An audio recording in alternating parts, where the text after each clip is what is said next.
Good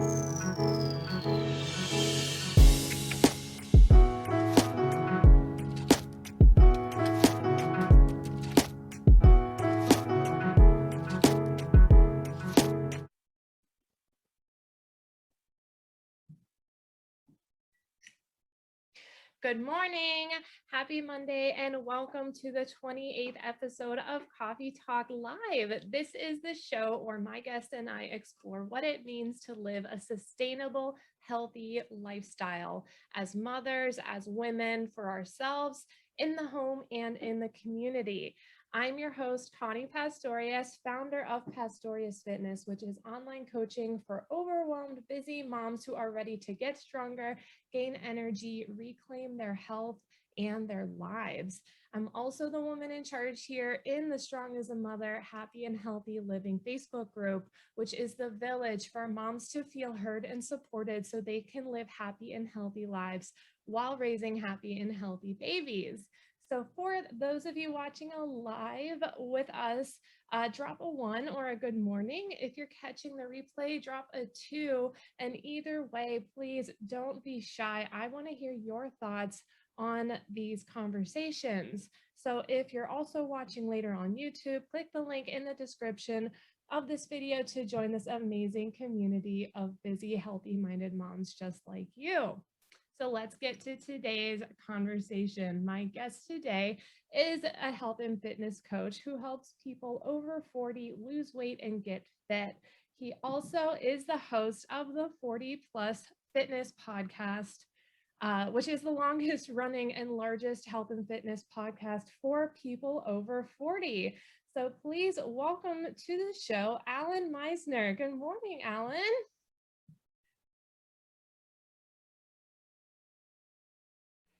Okay. Hey, Connie. Hey, moms. How are you?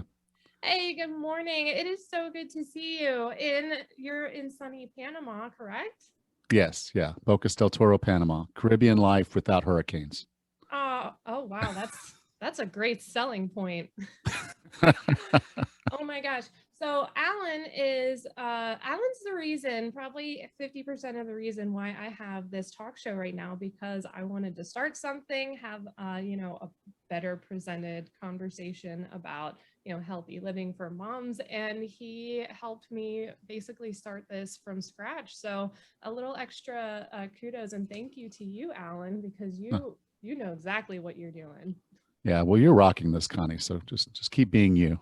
Oh man, you're the best. I could talk to you all day, Allan. You're just so full of knowledge and kindness, and that's pretty much the reason why we're here, because we're going to talk about something that it comes up all the time, right? And for moms, we're often going from becoming pregnant, having babies, going through the postpartum phase, and then not too much longer after that, we approach perimenopause, menopause, postmenopause. Like, our body's constantly changing, and throughout all of that, we have these desires to stay as healthy and as fit as possible.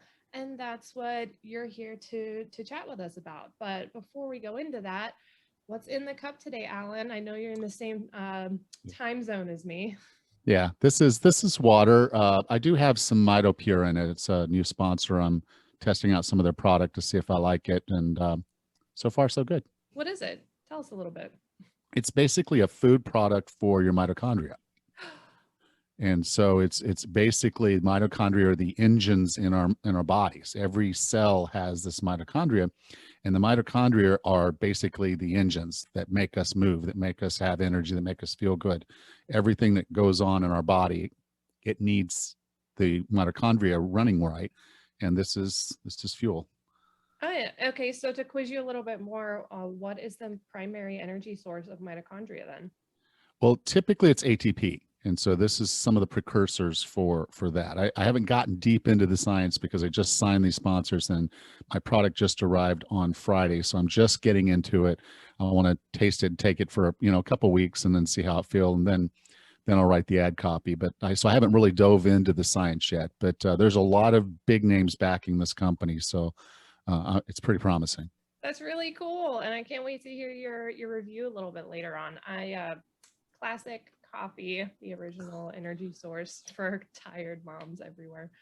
Yeah, I did my coffee earlier. I finished my coffee for today. Oh, I go through, well, I mean, this coffee gets cold. I heat it up again. It gets cold again. At some point I finish it, maybe. Parent life, right? So let's talk. You're here, like I said, because you work specifically with men and women over 40. So working with changes in hormones and the life cycle for women is something that you are really knowledgeable about. So let's get right to it and start with what menopause is and what the stages are. Okay.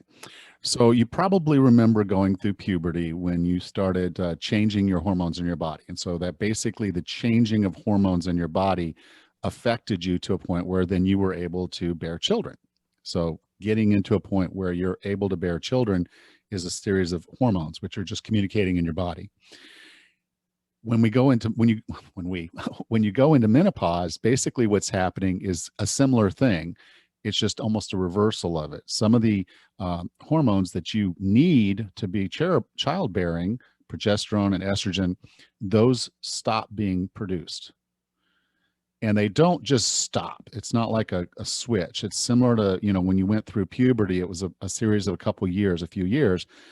Perimenopause is that process of change. So you might notice some irregular periods, and then bloating and hot flashes and night sweats and all those things start to happen.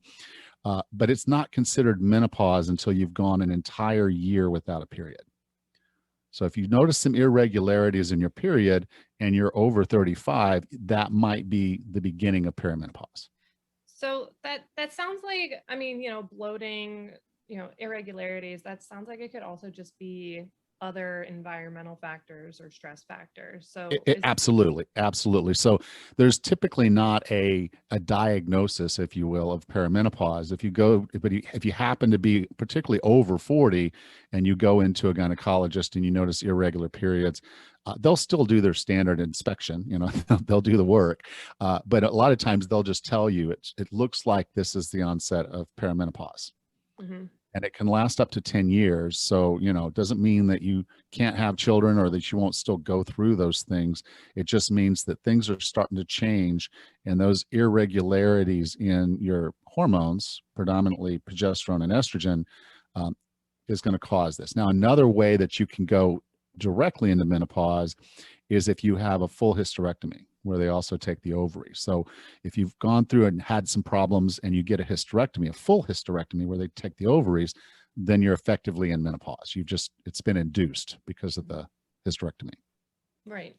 So when we're entering this cycle of perimenopause, which sounds like an eternity until it's just completely done, what kind of like roadblocks or problems arise whenever we're trying to also manage our health and our fitness? Well, in weight loss, there's basically 3 layers. Okay. One layer is the layer we spend most of our time talking about. It's calories. How many calories you're eating, how many calories you're expending. And that's the simple math. This equals that, or you're going to gain weight or lose weight. The second level is kind of the types of foods that you're choosing to eat. So if you're eating good, nutritious food, you're probably eating less, but it's also nourishing your body, giving you more energy, and therefore you're burning more energy. So there's the macros and the micros and all the different nutrients that you need out of your food. And then there's a third layer, and that's the hormones. And so women, you've probably noticed that you and your husband, or you and a guy, could both say, we're going to go on a diet. We're just going to cut back on our wine, and we're going to, walk a little bit more, do some exercise. And he drops 15 pounds like it wasn't even there.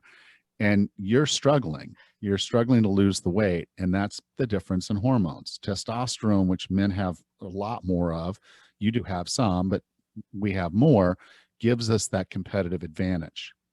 And it's the same thing when you see a man get older, as his testosterone gets lower, his ability to add muscle, be stronger, do all the things he did in his 20s kind of goes away. We refer to that as andropause.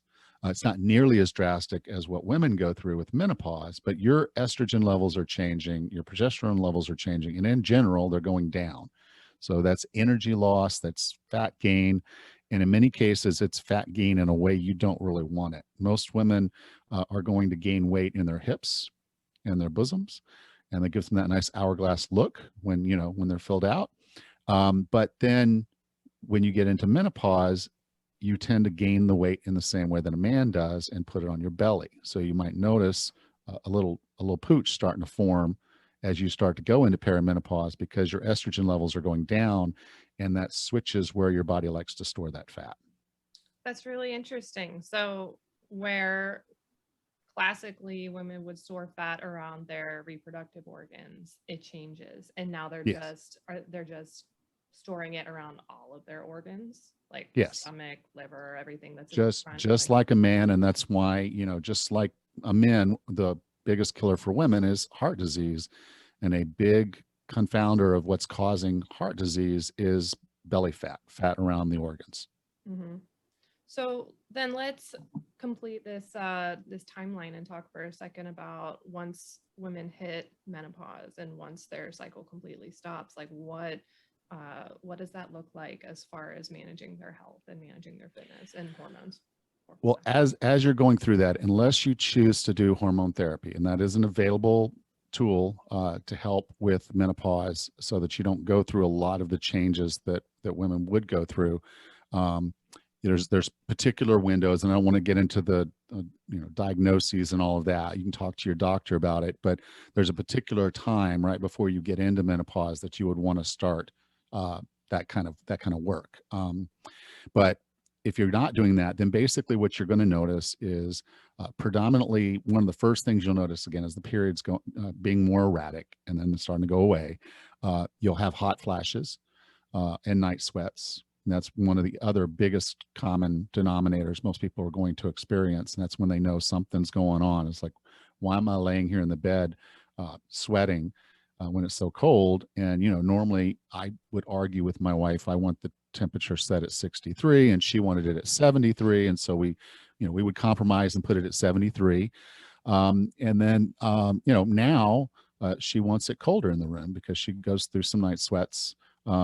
And some hot flashes at night and during the day. So she's going through that. It also, another area it can hit you is in mood swings and depression. So just being aware of yourself and your moods, and particularly if you had issues in postpartum, you might experience similar things going on here, because again, it's a changing of hormones and the reaction of your body as it gets back to postpartum is getting back to normal, versus now it's changing to a new normal, and you might notice some of those same things. So doctor might prescribe antidepressants or something like that to get you through this period of time.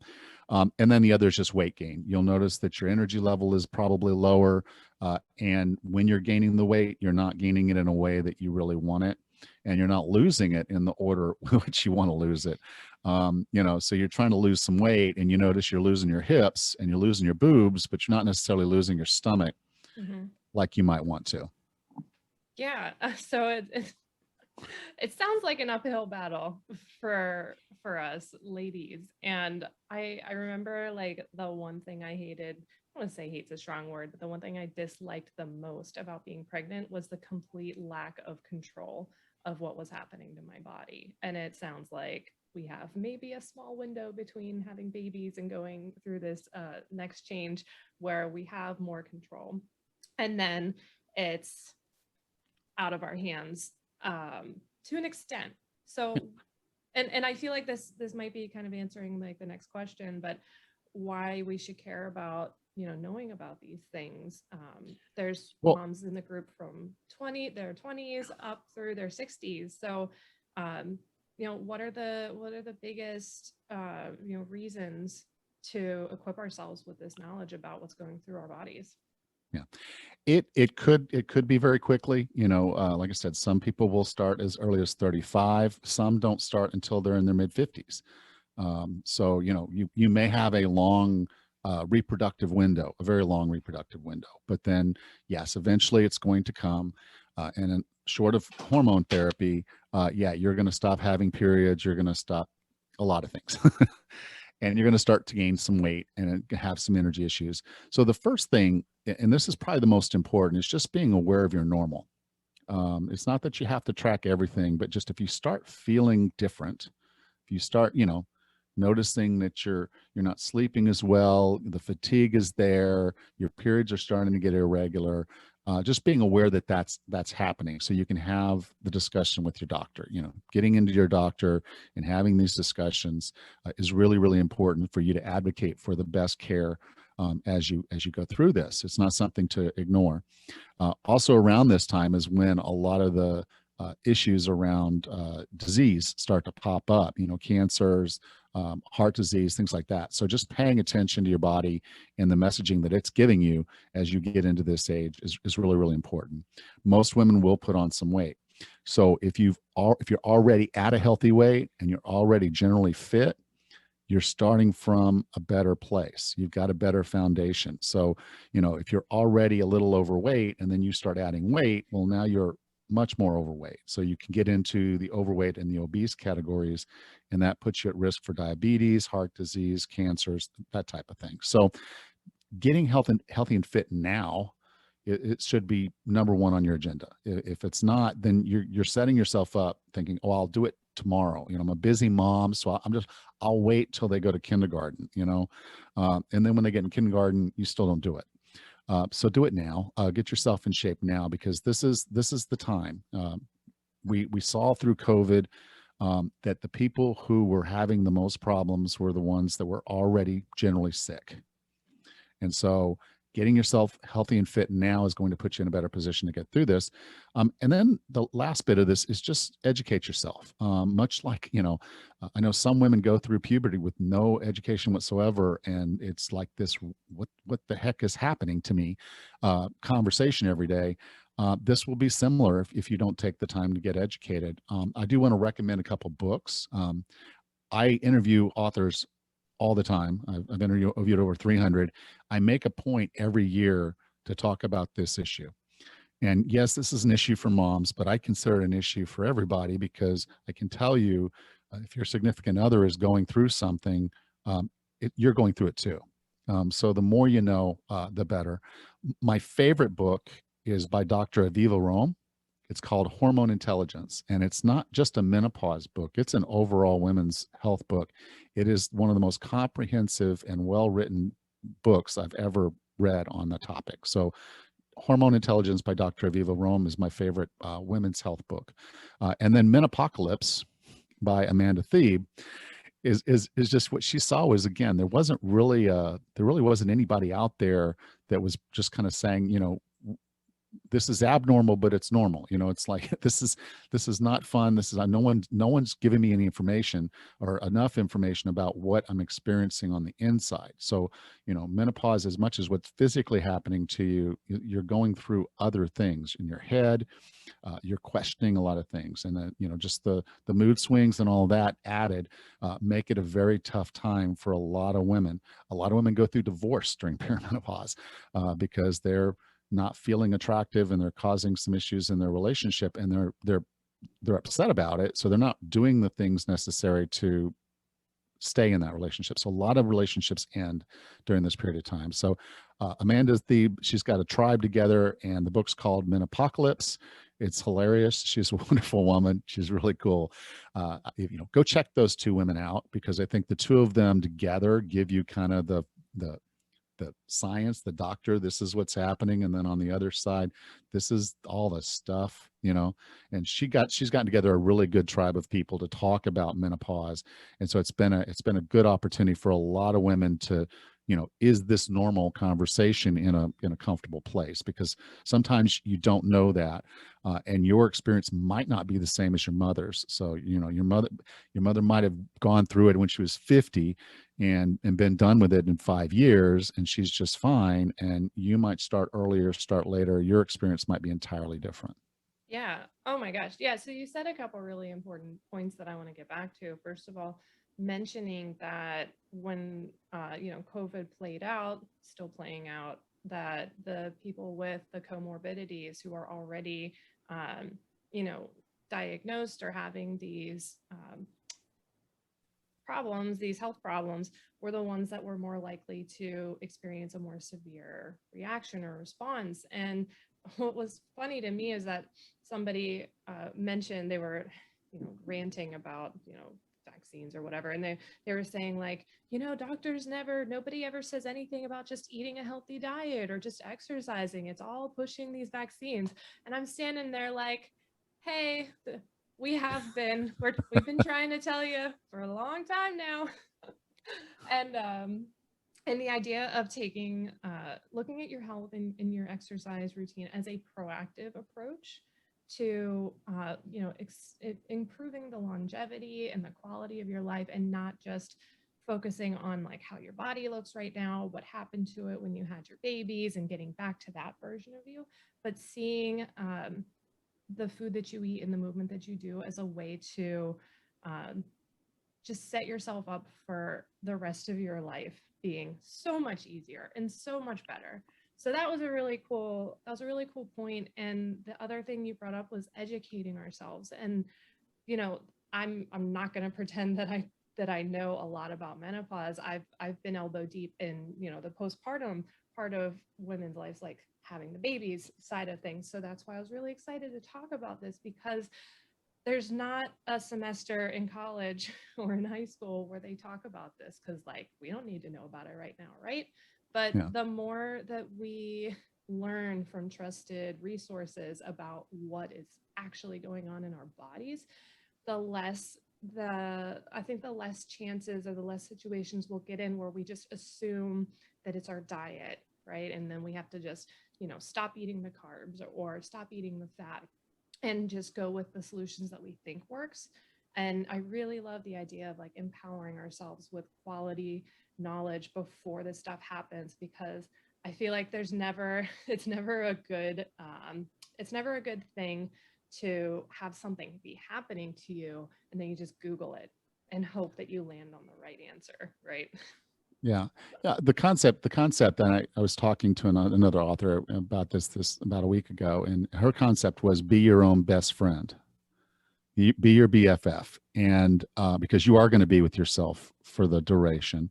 And if you thought about the way that you treat your friends, the way you treat your family, if you knew you had a child with an issue, you're reading everything you can to understand that issue so you can give the best care for your child. You should do the same for yourself. So this whole process of exercise and nutrition and education, this is just an effort in self-love.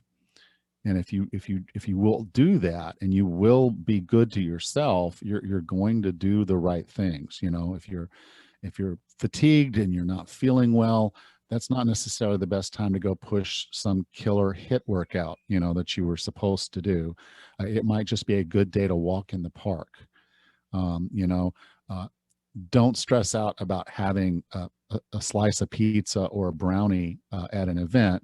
That's a part of life, that's a part of joy. And so just kind of finding your path where you're nurturing and kind to yourself is going to lead you to more healthful decisions.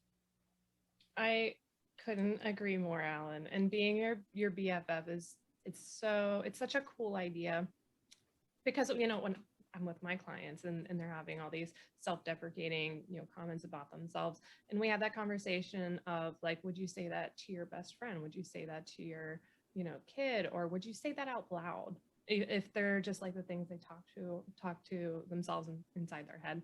Um, and I think it's beautiful. And as coaches, like as you're an online coach, I'm an online coach, you also own a gym, but understanding that there's a small portion of us, a small portion of people in the fitness community who are starting to see that it's not just about lifting heavy things, getting to your lowest body fat, eating chicken, broccoli, and brown rice all the time. And that when we, when people find coaches like this, that's when they are able to really get the best return for their investment, because they're solving the problems at the root of the cause, and seeing a bigger picture than just the number on the scale, right?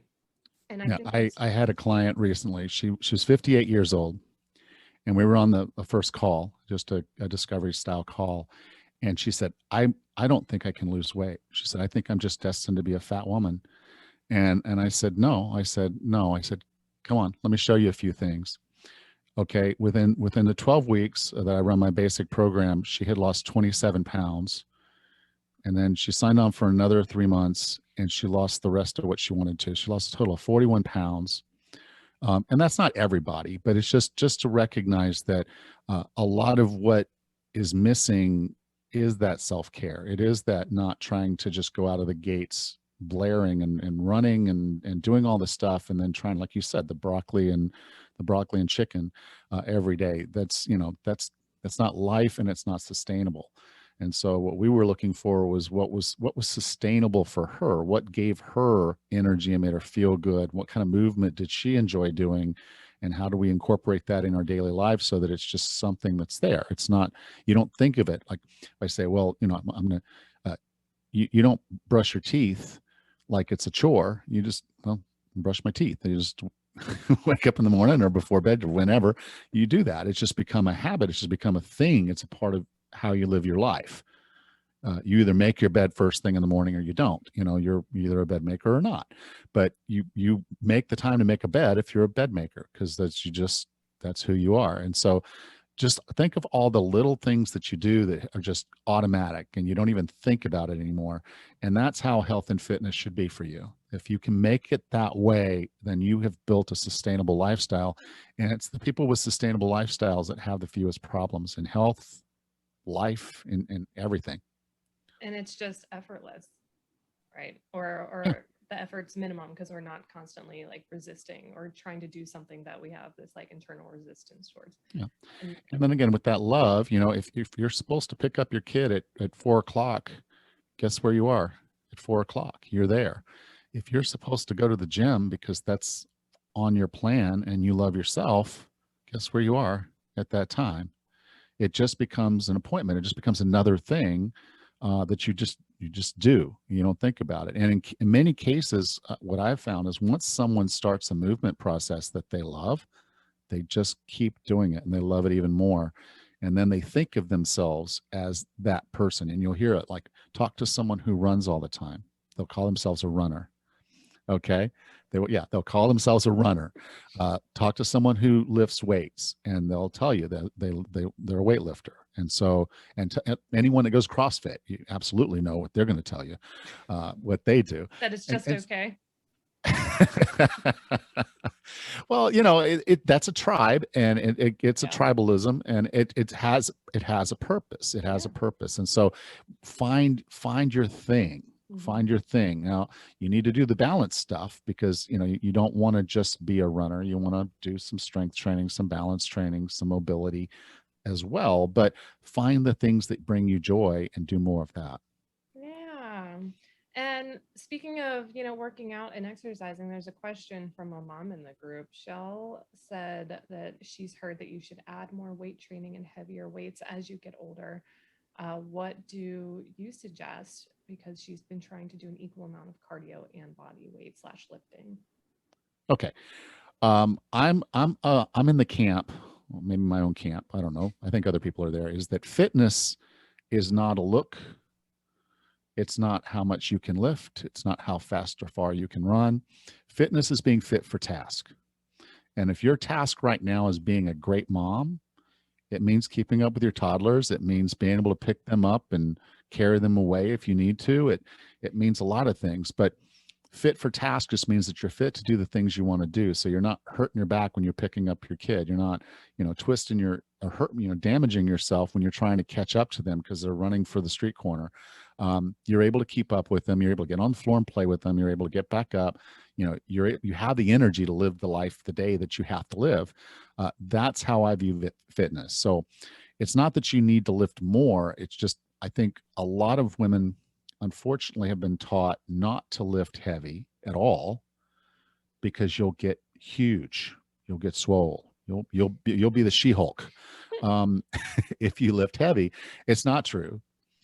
It's not true. And so most women aren't lifting heavy enough to protect their bones because osteopenia is happening. After age 35, you're basically losing about 1% of your bone density per year for the rest of your life. And then after 65, it accelerates.